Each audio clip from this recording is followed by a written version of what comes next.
I returned home, significantly earlier than I had originally anticipated, stepping through the front door, only to discover my daughter, Rachel, collapsed on the cold, hard kitchen floor.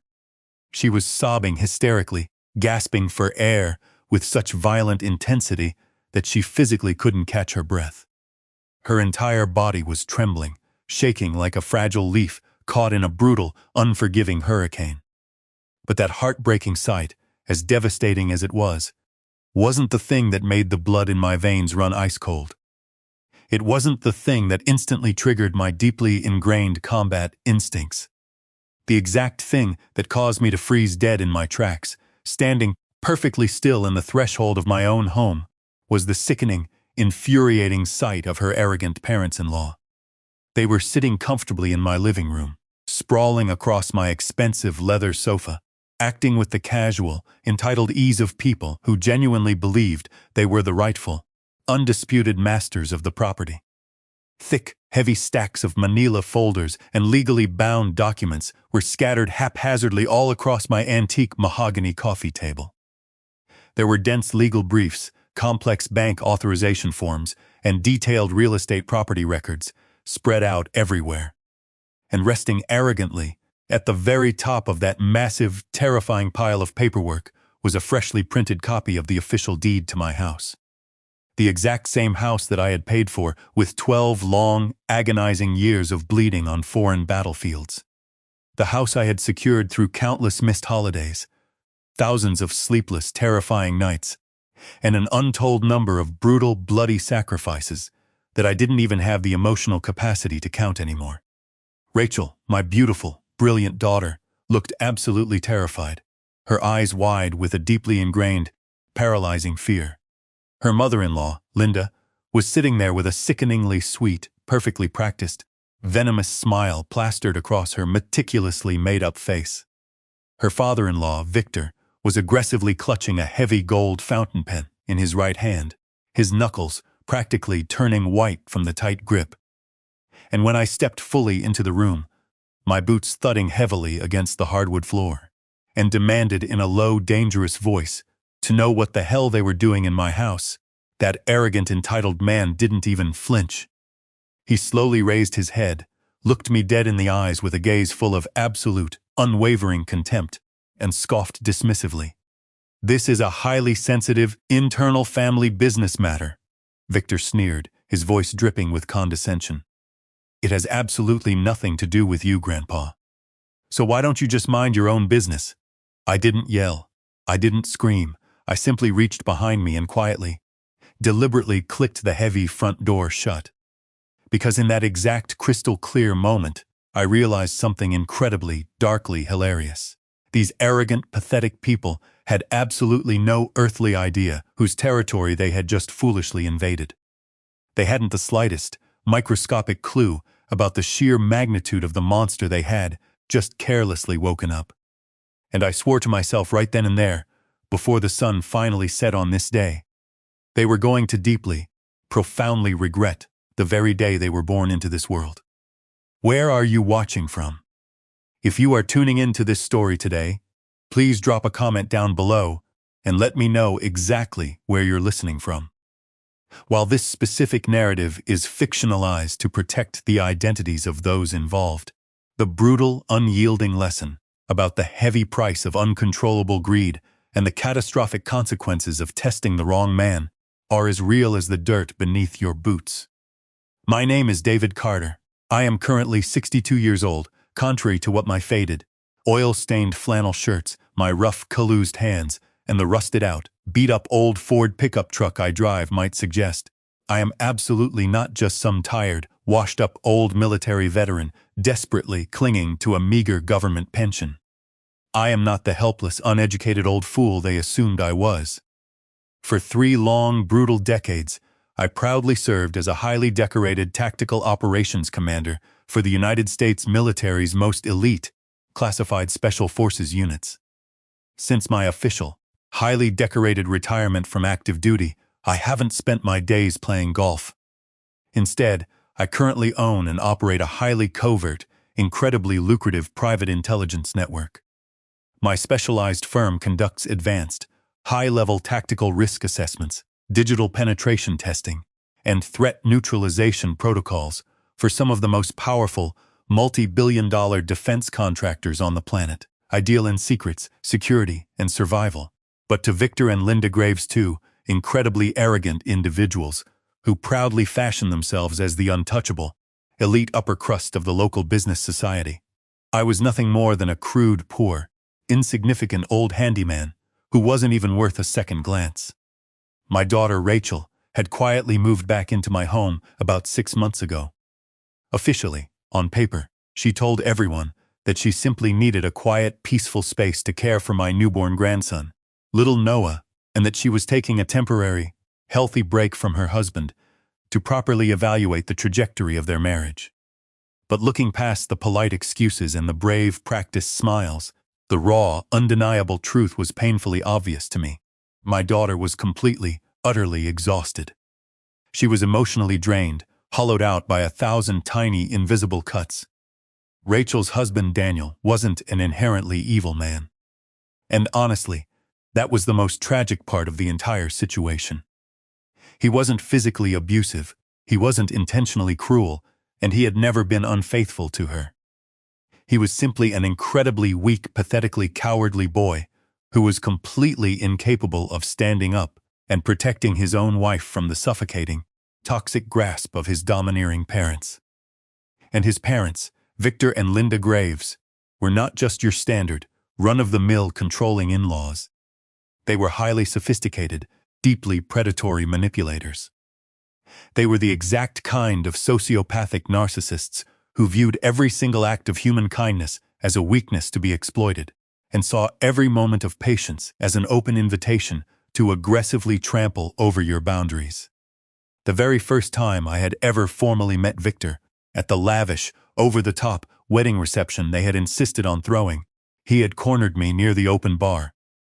He spent 20 agonizing minutes aggressively interrogating me about the exact specific details of my military pension, trying to calculate my exact net worth with the cold, calculating eyes of a loan shark.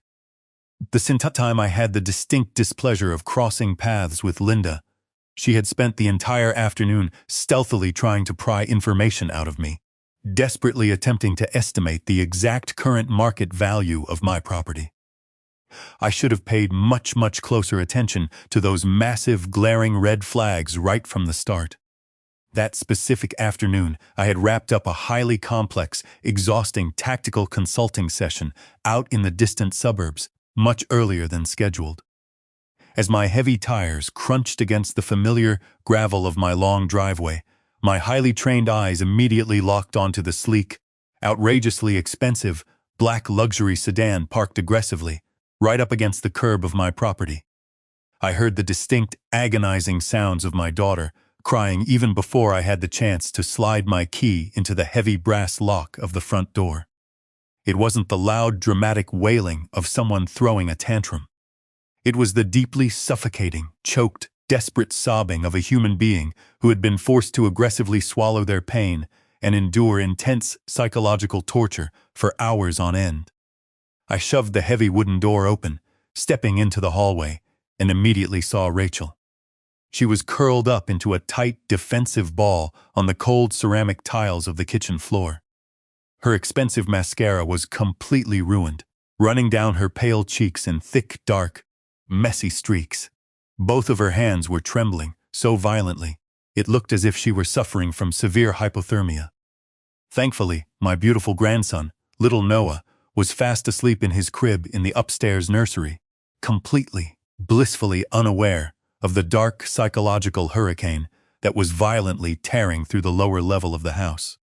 Meanwhile, just a few feet away in my living room, Victor was casually, comfortably flipping through the pages of my highly sensitive personal financial documents. Linda was casually sipping hot, freshly brewed coffee poured directly into my absolute favorite, weathered ceramic mug lounging on my furniture, with the relaxed, entitled posture of a queen inspecting her newly conquered kingdom. I completely, utterly ignored their sickening presence. I didn't even grace them with a single glance. I marched straight past the living room, my heavy boots thudding against the floor, and immediately dropped down onto one knee right beside Rachel. "What happened, sweetheart?" I asked, my voice incredibly soft, gentle, and overflowing with a deep, protective fatherly love. Rachel couldn't even form a coherent sentence. She couldn't speak. She merely darted her terrified, bloodshot eyes toward the living room, specifically pointing her trembling gaze directly at Victor. That single, fleeting, fearful glance was more than enough. It communicated volumes of information to my highly trained, analytical mind. It told me the entire, miserable story without her having to utter a single syllable. I slowly, deliberately stood up, my joints popping slightly as I straightened my spine. I slowly rotated my body to face Victor directly. "What the hell are you people doing inside my house?" My voice was no longer soft. It was heavy, dark, and carrying a terrifying, low-frequency rumble that immediately commanded absolute authority. Victor casually leaned back against the plush cushions of my sofa, crossing his legs and letting out a sharp, arrogant, dismissive scoff. "I already told you, old man, this is a private, highly sensitive family business transaction. You have absolutely no right to interfere. You don't need to involve yourself in matters that are clearly far beyond your simple comprehension." My piercing gaze swept methodically across the surface of the coffee table. Those complex legal documents hadn't just been tossed there randomly. Someone had spent a massive amount of time, energy, and calculated effort organizing them into specific, highly targeted stacks. My eyes immediately locked onto one highly specific, incredibly familiar piece of paper. My most recent, fully paid property tax receipt, boldly displaying my full legal name and the exact address of this very house. My heart rate instantly began to decelerate, dropping down into a slow, steady, incredibly rhythmic, terrifyingly calm beat. It was a deeply ingrained physiological reflex that always, without fail, kicked in whenever I was pushed to the absolute edge of extreme, violent rage. Every single soldier who had ever had the privilege of serving under my command knew the one, unspoken, ironclad rule of surviving my unit. The calmer Colonel Carter appears on the surface, the more ruthlessly lethal and violently deadly the thoughts running through his mind have become. Why exactly are your hands physically touching highly sensitive, private legal documents that directly relate to the ownership of my personal property? I demanded, my voice projecting with a perfectly even, emotionless, completely flat tone that carried zero inflection. Linda immediately let out a high-pitched, incredibly fake, grating giggle, nervously smoothing out the invisible wrinkles on her expensive designer skirt. "Oh my goodness, David, please, let's not blow things completely out of proportion. Don't be so dramatic, we are simply trying to." Innocent people always answer a direct question with a direct answer. Only guilty, lying criminals desperately attempt to deflect and minimize their actions. I violently cut her off, my words slicing through the air with the razor-sharp precision of a combat knife. Rachel shakily grabbed onto the edge of the kitchen counter, using all of her remaining strength to pull her exhausted body up from the floor. "Dad," her voice completely shattered into a million tiny broken pieces. They aggressively forced me.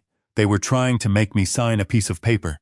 Victor instantly shot up from the sofa, moving with a sudden jerky, highly erratic burst of speed that completely betrayed his carefully constructed facade of calm arrogance. "Rachel," he snapped aggressively. It was only one single word, her name, but the dark, venomous tone he used made it sound infinitely more like a violent, physical threat than a simple reprimand. I immediately stepped forward, aggressively inserting my tall, broad-shouldered, imposing physical frame directly between my terrified daughter and that pathetic excuse for a man. I formed an impenetrable human wall of pure muscle and bone. Rachel reached out with a trembling hand and shoved a thick manila folder directly into my chest. "Read it, Dad," she whispered, tears streaming down her face. I snatched the folder from her hands. The smug, arrogant color instantly began to drain from Victor's face, rapidly replaced by a sickly pale shade of nervous gray. He completely lost the confident, untouchable swagger he had possessed just 3 minutes ago. The very first page of the document was formatted to look exactly like a standard, high-level commercial bank loan application. The second page was a dense, complex summary detailing the specific terms of a massive real estate mortgage. But it was the third page that made the contents of my stomach violently twist into a tight, agonizing knot. It was a fully drafted, legally binding comprehensive power of attorney form. It was accompanied by massive property authorization releases, deeply invasive financial disclosure agreements.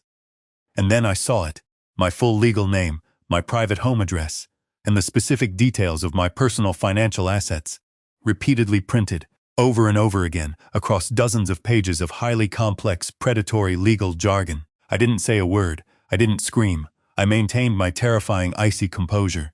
I calmly reached into the front pocket of my flannel shirt, pulled out my encrypted smartphone, and slowly, methodically began taking incredibly clear, high-resolution photographs of every single page of the fraudulent documents. "Hey, you don't have any legal right to do that. Put that phone away!" Victor roared, his voice cracking with sudden panic, aggressively taking a threatening step toward me. I slowly raised my head, locking my freezing, dead eyes directly onto his. I slowly looked around my living room, sweeping my gaze over my coffee table, my furniture, and the massive stack of my stolen paperwork. "Inside the walls of this house," I stated, my voice echoing with the terrifying, unyielding finality of a loaded weapon, "I am the law." Linda, instantly realizing that her husband's aggressive intimidation tactics had completely failed, frantically switched gears. She instantly deployed the pathetic, highly manipulative tone of a deeply wounded, misunderstood, loving mother, the exact same toxic psychological weapon she had ruthlessly used to manipulate and break Rachel's spirit for years. "David, please, you just don't understand the complexity of the situation. You have absolutely no idea how much intense, crushing pressure our poor Daniel is under right now. Victor's prestigious company is just navigating through a very minor, temporary financial hurdle. We came here today because Rachel is family. We genuinely believed that, as his wife, she would profoundly understand the true meaning of the word sacrifice." The word sacrifice. Hearing that specific word fall from her venomous, lying lips was like dropping a lit match into a massive, overflowing powder keg deeply buried within my soul. People like Linda and Victor always loved to conveniently weaponize the word sacrifice. They used it as a cheap, pathetic shield whenever they desperately wanted someone else to break their back and pay the heavy, crushing price for their own disgusting, unbridled greed. I instantly flashed back through my 30 years of wearing the uniform. I remembered the freezing, bone-chilling mornings spent deployed in hostile, blood-soaked war zones, desperately trying to keep my men alive. I remembered the highly classified, incredibly dangerous covert deployments that I had to measure by the agonizing number of phone calls I was strictly forbidden from making to my little girl. I remembered the thick, jagged scars permanently burned into my flesh, the physical and mental toll I had willingly paid, just to have enough clean, honest money to buy this beautiful house outright. And now, these two pathetic, parasitic creatures were sitting on my sofa, drinking my coffee, and having the sheer, unmitigated audacity to label their blatant, highly illegal attempt at financial extortion and fraud as a sacrifice. "Rachel," I ordered, my eyes still intensely, unblinkingly locked onto Victor's pale, sweating face. "Go upstairs right now, pick up Noah, and pack a travel bag." Victor let out a nervous, highly forced, mocking chuckle. "Now, David, that is completely unnecessary and overly dramatic." I didn't say a word. I just stared at him. The fake mocking smile on his lips instantly died, violently crushed under the sheer, terrifying weight of my dead, emotionless stare. When Rachel finally reappeared, carefully walking down the wooden staircase with baby Noah bundled safely in her arms, and a heavy duffel bag slung over her shoulder, the expression on Victor's face began to violently contort. It wasn't just anger, it was a look of pure, unadulterated shock. He looked exactly as if his daughter-in-law had just brazenly violated the fundamental laws of physics by daring to take a single breath without asking for his explicit, written permission first. "Rachel." Victor's voice dropped into a low, rumbling, highly threatening growl. Do not do something incredibly stupid that you are going to regret. My daughter visibly flinched. It wasn't a massive, dramatic reaction. Anyone who didn't know her intimately would have completely missed it. But I am her father. I saw it, and that one tiny, subtle flinch contained the heavy, suffocating weight of all the relentless psychological oppression, the constant gaslighting, and the emotional abuse she had been forced to endure for months, right up until the point where she had completely lost all faith in her own mind. Linda immediately lunged forward, extending her arms in a sickeningly sweet, fake gesture. Oh, honey, don't be silly. Just hand the baby over to me and come sit back down. Rachel took a firm, decisive step backward, pulling her child closer to her chest. No. It was just one single word, but it echoed through the room with the unyielding, unbreakable strength of a titanium wall. Victor violently snapped his head toward me, his eyes burning with intense, frantic rage. Is this the direct result of your toxic manipulation? Are you actively brainwashing her against her own family? No, I replied, my voice sounding like gravel grinding against heavy steel. This is the direct, unavoidable consequence of your absolute garbage behavior. Now get the hell out of my house. He leaned aggressively forward, lowering his voice into a deeply sinister, highly calculated threat. You really need to think about your next move very, very carefully, Mr. Carter. Nasty family legal disputes have a terrible tendency to turn incredibly ugly, incredibly fast, especially when the permanent custody of young, impressionable children is involved. The entire room instantly plunged into a suffocating, deathly, terrifying silence. That was his second massive, fatal mistake of the day. Sneaking highly illegal, fraudulent documents into my personal residence was a severe, prosecutable felony. Trespassing and psychologically torturing my daughter was a severe crime. But daring to look me in the eye and casually issue a threat to steal my grandson right inside the walls of my own home? He had just completely, irrevocably altered the entire nature of the game. I closed the distance between us in a single, fluid, terrifyingly fast motion. I stepped so aggressively close to him that he was physically forced to tilt his chin upward just to maintain eye contact. Listen to me very, very carefully, I whispered, my voice laced with pure, unadulterated, lethal intent hissing through my clenched teeth. You will never, ever have the opportunity to use this child as a bargaining chip again for the rest of your miserable, pathetic life.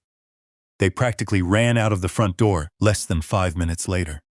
Later that exact same evening, when the house was finally silent and Rachel had managed to rock Noah to sleep, I picked up my secured cell phone and made a call to Mark Ellison. Mark was a highly aggressive, deeply experienced civil litigator operating out of Raleigh, specializing heavily in severe property fraud and corporate asset misappropriation. More importantly, he was a former intelligence officer who had served directly under my command.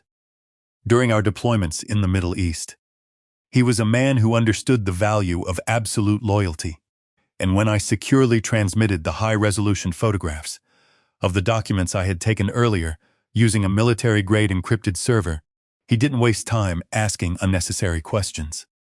20 agonizing minutes later, my phone buzzed. It was Mark, and his voice was extremely guarded, radiating intense caution. Colonel, exactly where did you manage to get your hands on these? They were sitting right on top of my living room coffee table, I replied, my voice steady. Have you physically signed your name on any of these forms? No. What about Rachel? Has she signed anything? No, she hasn't. A long, heavy silence stretched across the encrypted line. When Mark finally spoke again, he cleared his throat, his tone dropping into a deeply serious register. Listen to me very carefully, Colonel. This isn't just a standard, ugly family dispute over some money. These specific documents are meticulously engineered to establish a completely fraudulent legal authority over your property. If they successfully submit any of these forms to a licensed credit institution, we are looking at massive, multi-level federal crimes. We're talking severe mortgage fraud, high-level identity theft, and aggressive financial document forgery. He paused for a beat, letting the terrifying reality of the situation sink in. And Colonel, if this guy Victor is truly as desperate as these documents suggest, he is absolutely going to try to execute this play again. And he's going to do it with extreme speed. I slowly turned my head, looking down the dark hallway toward the nursery where Rachel was quietly, gently humming a lullaby to her son. Then we are going to set a trap and patiently wait for him. I didn't sleep a single wink that night. I sat perfectly still at my kitchen table, surrounded by the quiet darkness of the house. I had a thick leather notebook, my heavily modified tactical laptop, and a mug of coffee that had gone stone cold hours ago. Long before the sun even thought about rising over the horizon, I had already utilized my highly classified, anonymous intelligence credentials to ruthlessly sweep through every single public and private database connected to Victor's corporate enterprise. I was meticulously arranging all the pieces on the chessboard. The high-definition security cameras I had covertly installed around the perimeter of my property clearly showed Victor and Linda arriving at exactly 1:12 p.m. The internal audio surveillance system I had set up for intrusion detection flawlessly captured the entire sickening conversation, providing irrefutable proof that they had aggressively pressured Rachel while I was out of the house. Rachel had handed over her phone, allowing me to fully document the endless stream of manipulative, threatening text messages from Linda, alongside 3 pathetic, stuttering voicemails left by Daniel. Mark had sent over a comprehensive checklist of digital evidence we needed to preserve for the impending federal indictment. But his most crucial, difficult directive was remarkably simple: do absolutely nothing to tip them off too early. Every single ingrained combat instinct screaming inside my body demanded that I drive my truck straight over to Victor's lavish estate, kick his heavy oak front door completely off its hinges, and show him exactly what kind of violent, relentless demon he had just foolishly decided to wake up. But blind, unbridled rage has never, in the history of warfare, been a sound tactical strategy. I knew, with absolute certainty, that narcissistic predators like Victor don't just miraculously surrender when they get caught red-handed. They don't retreat out of a sudden surge of moral guilt. They simply fall back, regroup, and frantically search for a brand new angle of attack. And that new angle of attack materialized at precisely 8:37 a.m. the very next morning. It arrived in the form of a heavily curated text message from Linda. David, everyone was just so incredibly overly emotional yesterday. Victor is simply trying his absolute best to protect the financial future of our extended family. Please, I am begging you, let's not make this situation any uglier than it needs to be. Rachel stared blankly at the glowing screen of the phone, her voice barely a whisper. She always does this. She constantly flips the script to make it seem like we are the ones overreacting. She tries to make it our fault. Then, we are going to let her keep digging her own grave, I stated calmly. I picked up the device and slowly, deliberately typed out my response. I need more time to process this. If this is truly about helping Rachel, then you need to send me the exact, specific documents you are demanding, she signed, along with a detailed explanation of why they are necessary. Linda eagerly took the bait, replying in just 11 minutes. By noon, Victor himself had sent a lengthy, formal email directly to my private account. His tone had been meticulously polished, heavily scrubbed of all the aggressive venom from yesterday, replaced entirely by the slick, persuasive charm of an elite corporate broker. He formally referred to Rachel as a legitimate blood relation occupant of my property, and subtly suggested that with my informal blessing, they could seamlessly restructure the legal paperwork to grant her the temporary authority to leverage a tiny fraction of the home's equity for a short-term bridge loan. 3 disgusting, manipulative corporate buzzwords designed to dress up blatant federal extortion in a tailored silk suit. He boldly attached the newly revised PDF files. This time, my daughter's name was spelled with absolute, flawless precision across every single page. That microscopic detail made the hairs on the back of my neck stand at attention. It confirmed that the messy paperwork he had brought to my living room wasn't just a sloppy first draft. Those were the practice runs. I instantly forwarded the entire email chain to Mark. His response hit my inbox 10 minutes later. Keep feeding him the line. Ask him exactly how much money he is trying to pull. Victor replied in less than an hour, $650. Rachel violently slapped her hand over her mouth, her eyes widening in sheer, unadulterated horror. That's impossible. I stared intensely at the glowing numbers on the screen. There was absolutely zero misunderstanding. Victor was actively attempting to secure a massive $650,000 cash loan. He was trying to use a house he didn't legally own as collateral, operating through a corporate entity he didn't possess the rights to, and ruthlessly utilizing his own daughter-in-law as the sacrificial lamb to absorb the devastating legal fallout when the entire fraudulent scheme inevitably collapsed. This wasn't the desperate, panicked flailing of a man trying to save his business. This was a highly calculated, deeply sociopathic financial execution. Rachel continued to stare blankly at the laptop screen, her voice cracking as the devastating realization finally set in. Daniel knows about this. I slowly looked up at her. He called me 2 days ago, casually asking if your name was explicitly listed on any of the current utility bills for the house. I honestly thought he was just checking in to see how we were settling in. Later that afternoon, Daniel's name illuminated Rachel's phone screen. She instantly stiffened, her entire body freezing in fear. I remained perfectly silent, offering no instructions. For years, Victor and Linda had systematically stripped away her ability to make her own choices. I refused to rescue her. By continuing that cycle of control, she had to take the wheel. She answered, putting the call on speakerphone. Did you know about the documents they brought here? She demanded, cutting straight to the bone. A thick, heavy silence suffocated the other end of the line. Finally, Daniel stammered out a pathetic excuse. My parents, they're just trying to help us. Rachel, do you fully comprehend that they are aggressively demanding I sign binding mortgage documents for a property I don't even own? Another, even longer pause. Then Daniel whispered the most cowardly, disgusting justification I had ever heard a man utter. I just figured, if you sign them now, we could explain it to your dad later. He would eventually understand and forgive us. Rachel slowly turned her head to look at me. In that exact fraction of a second, I watched something vital and deeply profound completely shatter behind her eyes. There was no dramatic screaming. There were no hysterical tears. It was just a quiet, internal collapse of whatever lingering respect she had left for the man she married. After the fact, she repeated, a cold, mournful, highly cynical smile ghosting across her lips. Then she decisively pressed the red button, terminating the call.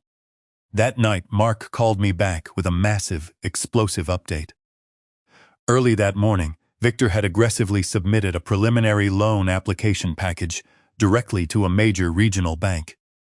Included in that heavily forged package was a document labeled a signed affidavit from Rachel, allegedly granting full, uncontested legal control over my property.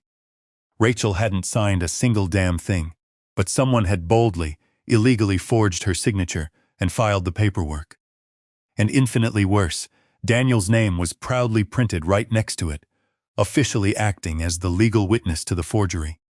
Victor hadn't just attempted to steal my house. He had actively weaponized a husband against his own wife. He had turned a father against his infant son and orchestrated a massive betrayal against the very man providing shelter for his family. Can we completely freeze the loan right now? I asked Mark, my voice dangerously calm. We absolutely can, Mark replied firmly. But if we shut it down too early, he's going to hire high-priced lawyers to claim it was just a massive clerical error. However, if he physically pushes this through to the final closing stages, after explicitly sending those emails, after submitting the forged affidavits, after we've clearly asked for clarification, he is going to absorb the full, devastating brunt of a federal criminal indictment with absolutely zero plausible deniability. I understood perfectly. We were going to let Victor genuinely believe he still had room to manipulate us. Just enough rope to firmly tie his own noose, I typed out one final email. Before I formally agree to anything, I need to completely understand the signing process. Who exactly prepared Rachel's affidavit? Who acted as the legal witness? Where do you need me to physically be? Victor replied in 22 minutes flat. He was a starving, desperate predator, blindly swallowing the bait. Please meet us at the lender's executive office on Friday at 10 a.m. sharp. Bring your government-issued ID. We will provide full, complete transparency then. Rachel read the email over my shoulder. She took a deep, steadying breath. I'm going. You absolutely don't have to put yourself through that, I told her softly. I can handle these people. No, I have to go. Her voice was no longer shaking.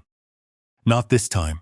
I want them to be forced to look me directly in the eyes when the entire truth violently explodes in their faces. Friday morning arrived with a heavy gray sky. When Rachel and I walked into the bank's executive conference room, Victor stood up to greet us with a perfectly practiced corporate smile. But underneath his tailored suit, he looked exhausted. The impending pressure of his financial ruin was finally showing. For 20 minutes, he delivered a slick presentation filled with buzzwords like family prosperity, loyalty, and temporary hurdles. He desperately avoided words like debt or fraud. Finally, he slid a document across the table. If we finalize this today, everyone wins. I opened the folder. Rachel's affidavit, I said, tapping the paper. The one granting authority over my property. Who signed it? That doesn't really matter, Linda quickly interrupted. That answer was all I needed. Victor's patience snapped. David, you're wasting our time. No, I replied, my gaze freezing him in place. We're finally getting to the truth. I opened my briefcase and systematically laid out the evidence across the mahogany table. Encrypted emails, threatening voicemails, security camera footage with timestamps, and the high-resolution photographs of the fraudulent documents he had snuck into my home. The bank's lending representative picked up the photos, his face turning pale. Mr. Graves, this raises severe legal discrepancies. It's just a misunderstanding. Victor frantically backpedaled. The conference room doors swung open.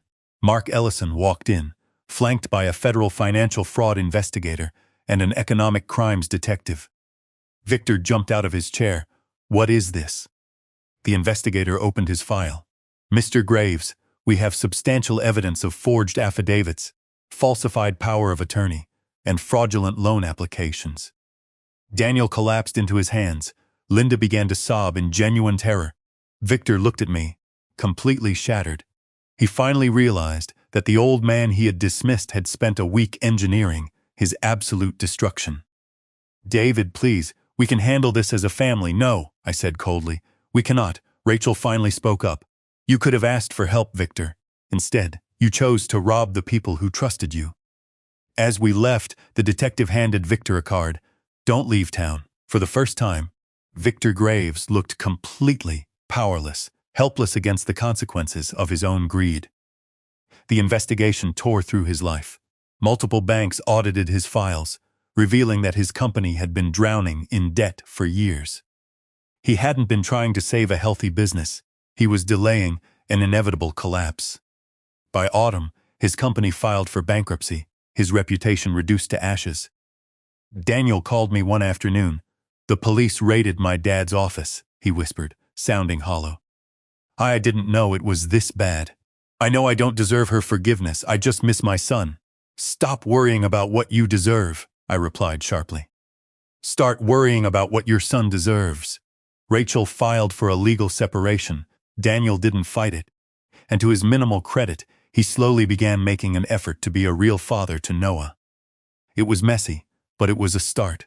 7 months after that terrifying afternoon in my kitchen, Rachel walked into my office, jingling a set of keys. My own apartment, she smiled, a real, genuine smile. I did it, Dad. People always have the strength to start over, I told her, hugging her tightly.